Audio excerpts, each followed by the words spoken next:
can I ask you for some advice? What kind of advice? Lady advice? Lady advice, like what? Yeah. Well, basically, my thing kind of small. So basically, she said she don't want the string bean and that she want a real steel. So now I just feel kind of like I want to fling myself off a balcony. No, oh gosh, don't do that. Let me tell you what you need to do. Okay. You see that little button-down shirt thing here? I don't think the girls them like this. It's like give me a little funny vibe, something kind of off.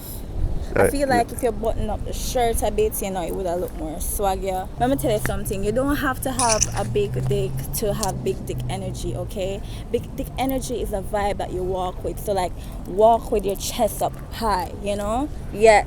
Is that too much? Not so high. I don't want to see any nose, mister. But, too high. like, walk with a manly presence about you. It's not the penis, it's not the size, it's the energy, it's the rhythm, it's the flow, you know? So, just like that. That's all the advice I can give you. If you don't have it, then pretend. Thank you. I'm gonna go find a new girl. Good luck. I believe in you. Thank you. Bye. Bye. Don't kill yourself. I'll try not to.